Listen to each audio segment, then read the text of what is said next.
Welcome to our latest update on the ongoing war in Ukraine from the War Insider. Main events of the past day. In this edition, readiness to transfer F-16 fighters to Ukraine.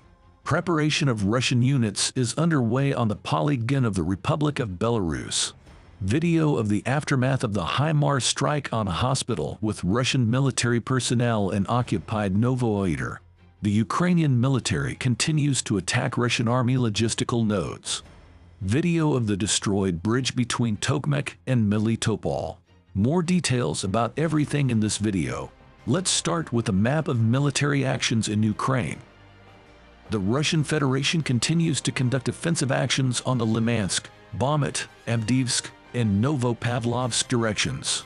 On other directions, they are defending. The Bakhmut direction, the Wagner Group's stormtroopers have captured Blagodat north of Bakhmut. There are photo and video confirmations. Enemy has captured Sako and Vanche. Battles are ongoing in the same village. The enemy is attacking from Klashayevka towards Ivanovsky. In Bakhmut, the enemy is trying to break through to the meatpacking plant and has taken over the champagne factory. In the Joint Forces operation of Ukraine, they deny the information of Russian propagandists about an attack in the Kharkiv direction. The Center for Counteracting Disinformation announced that this is a fake. Russia currently lacks the necessary strength and resources to advance in the Zaporozhye direction. In the Zaporozhye region, the occupants are focusing on reconnaissance and shelling the front line, reported the Speaker of the Defense Forces of the Tarik Front, Colonel Yevgeny Aron. Meanwhile, in Mariupol, Russians are gathering troops and equipment. The Russian Federation's equipped units want to throw under Ugoldar, says Mariupol Mayor's advisor Peter Andriushenko. According to him, over the weekend in the villages north of Mariupol, there were more Russian occupants, approximately 4,000 people in total. The Russian Federation has carried out 4 missile strikes in the course of a day. More than 10 shellings from the RSZO were also carried out on the civilian infrastructure of the city of Okhakov in the Nikolaev region. The threat of Russian air and missile strikes remains across the entire territory of Ukraine. In the settlement of Tavrichesko, Skadovsk district, Kherson region, the occupants have set up a field hospital and a kindergarten where they are treating Russian military personnel. It is overflowing with severely wounded invaders.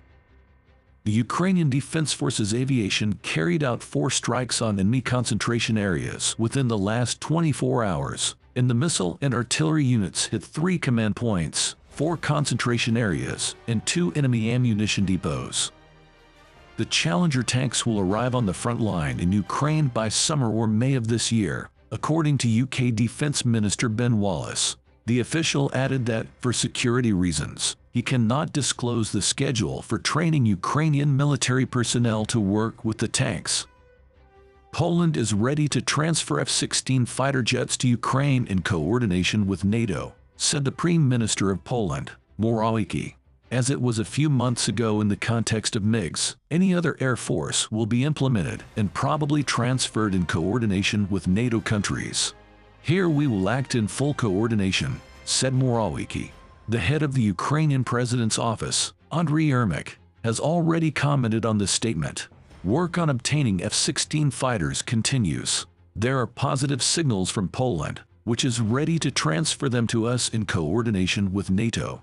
And President of France, Emmanuel Macron, hasn't ruled out the delivery of fighter jets to Ukraine. According to BFM TV, the French president emphasized that the weapons supplied to Ukraine should not be used to strike Russian territory.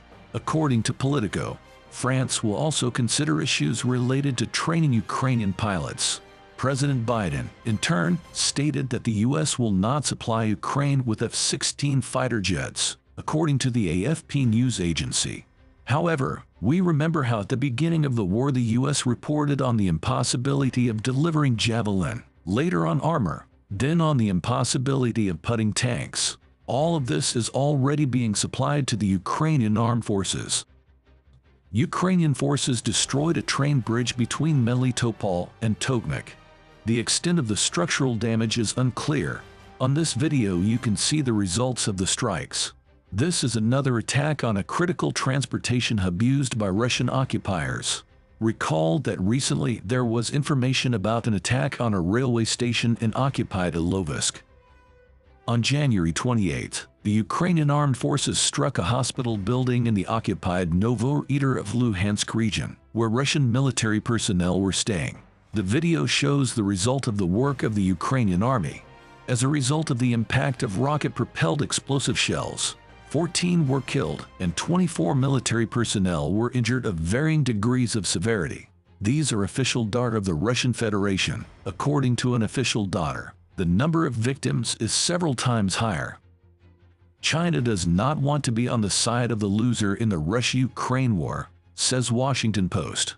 According to the publication, Beijing could play the same role for Russia as the US does for Ukraine in the supply of weapons and ammunition, but Chinese leader Xi Jinping does not want to be on the losing side in this war.